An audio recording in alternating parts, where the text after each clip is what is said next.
नमस्ते, आप सभी को स्वागत है हमारे चैनल जीत की पाठशाला पर। आज हम पढ़ेंगे 4.06 जोराहट सार्वजनिक सभा। तो चलिए बिना किसी देरी के इस वीडियो को स्टार्ट करते हैं।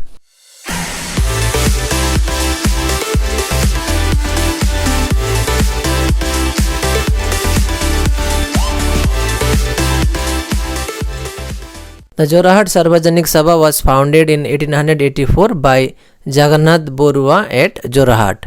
तो जोराहट सार्वजनिक सभा जो था वो 1884 में जगन्नाथ बोरुआ जी द्वारा जोराहट में स्थापित किया गया। It was a landmark in the political association of Assam. और जो ये जोराहट सार्वजनिक सभा का जो गठन था ये एक बहुत इम्पोर्टेंट डिसीजन था पॉलिटिकल एसोसिएशन के नज़रिए से अगर देखा जाए तो। द फाउंडर प्रेसिडेंट ऑफ सभा वाज राजा नर Narayan Sinha and Jagannath Borooah became the secretary. Jorhat Sarvajanik सभा जब स्थापित किया गया तो राजा नर नारायण सिन्हा जी को पहला सभापति बनाया गया और जगन्नाथ बोरुआ जी सेक्रेटरी यानी कि पहले सचिव थे।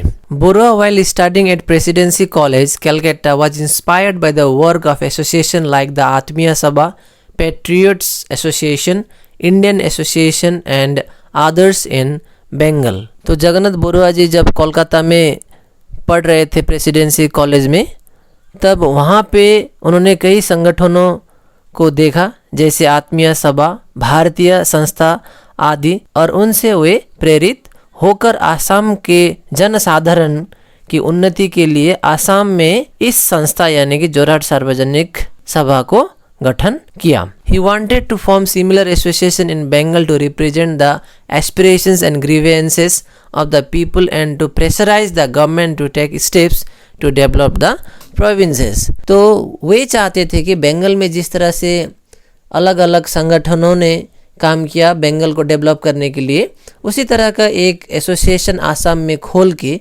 आसाम के लोगों का जितना भी एस्पिरेशंस था यानी कि विशेष वगैरह थे या फिर कॉम्प्लेंट्स वगैरह थे उसको ब्रिटिश तक पहुंचा के, ब्रिटिश गवर्नमेंट तक पहुंचा के, ब्रिटिश गवर्नमेंट को प्रेशराइज करके आसाम के लोगों को, साथ ही आसाम का जो मूल विकास था उसको करने के लिए उन्होंने इस संगठन को बनाया था। दस the chief objective of the Jorhat Sarvajanik Sabha where. तो इस संगठन के कुल मूल उद्देश्य है जैसे कि नंबर 1 में है to represent the aspirations of the people of the government. तो पहला था आसाम के जितने भी जनता थे उनकी आशा और आकांक्षाओं को सरकार तक पहुंचाना। नंबर 2 में था to explain the government policies to the people, यानी कि सरकार के जितने भी उद्देश्य और नीति वगैरह थे उन नीतियों को या फिर उद्देश्य को आसाम के लोगों को समझाना। एंड नंबर 3 में था to ameliorate the condition of the people, यानी कि जनसाधारण का यानी कि आसाम के लोगों का विकास करना, आसाम के लोगों का जो कंडीशन था उस समय उसको अपलिफ्ट करना, डेवलप करना है, इसका मूल उद्देश्य था। यानी कि chief objective of Jorhat Sarvajanik सभा। अगर क्वेश्चन पूछा जाता है कि what are the chief objective of Jorhat Sarvajanik Sabha, तो आप लोग इस 3 पॉइंट को लिखिएगा। Although the Sabha avoided coming into direct confrontation with the government, yet it raised its voice against exploitative government policies. हालांकि यह जो संगठन था वो डायरेक्टली कभी भी ब्रिटिश गवर्नमेंट के आमने सामने होकर ब्रिटिश का विरोध इसने नहीं किया या फिर ब्रिटिश गवर्नमेंट का विरोध इसने नहीं किया, लेकिन ब्रिटिश गवर्नमेंट का जितने भी कूटनीतियाँ वगैरह थी, जितने भी नीतियाँ वगैरह थी, उनका हमेशा से इसने विरोध किया। Few such issues taken up by the सभा वेयर। हालांकि इसने कभी भी ब्रिटिश गवर्नमेंट से डायरेक्टली फेस टू फेस होकर बात नहीं की, लेकिन फिर भी इसने बहुत सारे ऐसे इश्यूज थे, बहुत सारे ऐसे मुद्दे थे जिसके विरोध में आवाज़ उठाया। तो चलिए देखते हैं ऐसे कौन से मुद्दे थे जिसमें ब्रिटिश गवर्नमेंट के खिलाफ इसने आवाज़ उठाया। Number 1, it raised voice against the introduction of the Assam land and revenue regulation act 1886।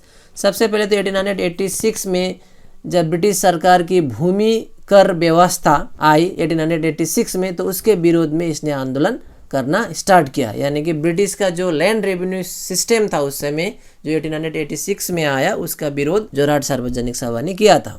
In 1892-93 it took up the cause of the riots who protested against the enhancement of revenue। 1892-93 में इस संगठन ने यानी कि जोराहट सार्वजनिक सभा ने जितने भी कृषक समाज यानी कि फार्मर समाज के साथ मिलकर बढ़े हुए कर का यानी कि बढ़े हुए जो टैक्स था उस समय उसका विरोध भी किया था। नंबर 3 में है 1893 में the Sabha submitted a memorandum to the royal commission on opium asking for gradual abolition of opium in Assam.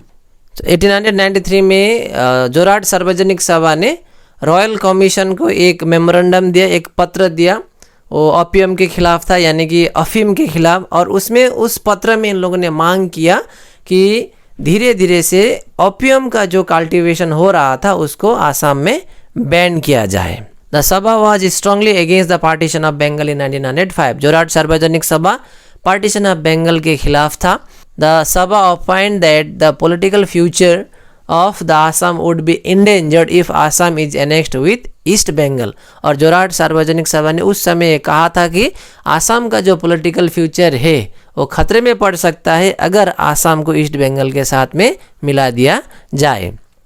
The then Chief Commissioner of Assam, Bemphile Fuller, arrived at Guwahati Municipality Office on November 1, 1905 and explained how the partition of Bengal would benefit Assam।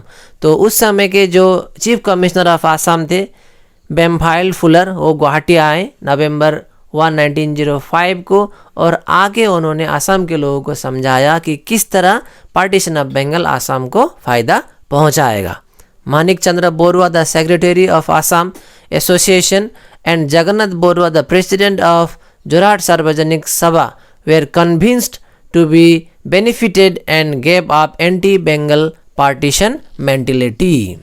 तो J B. Bampfylde Fuller ने Manik Chandra Borua secretary of Assam association और Jagannath Borua president of Jorhat Sarvajanik को समझाया, convince कर लिया कि किस तरह पार्टीशन ऑफ बंगाल आसाम के लोगों को फ़ायदा पहुंचाएगा। और इसके चलते जगन्नाथ बोरुआ जी और मानिक चंद्र बोरुआ जी ने जो एंटी पार्टीशन मेंटेलिटी था उनके दिमाग में उसको उन लोगों ने त्याग दिया और वे लोग पार्टीशन ऑफ बंगाल के खिलाफ नहीं हुए। द सभा demanded that the interest of Assamese people should be protected and that certain number of jobs should be reserved for them in new provinces. और जो जोरहाट सार्वजनिक सभा था उन लोगों ने ब्रिटिश गवर्नमेंट से मांग की कि आसामीज लोगों को सुरक्षा दिया जाए और साथ ही जो नया प्रोविंस क्रिएट होगा उसमें कुछ रिजर्व सीट जॉब के लिए आसामीज लोगों के लिए रखा जाए। ये जोरहाट सार्वजनिक सभा का मांग था। द सभा became weak after the death of Jagannath Borua and survived up to 1921। The सभा became weak after the death of Jagannath Borua and survived up to 1921। Jagannath Borooah के मृत्यु के बाद ये जो जोरहाट सार्वजनिक सभा था वो दुर्बल होते गया, लेकिन 1921 तक यह किसी प्रकार चलता रहा। तो इसी के साथ ये जो टॉपिक था जोरहाट सार्वजनिक सभा यहीं पे समाप्त होता है। मैं आशा करता हूँ आपने इसको समझा होगा। Thank you very much for watching Jeet Ki पाठशाला।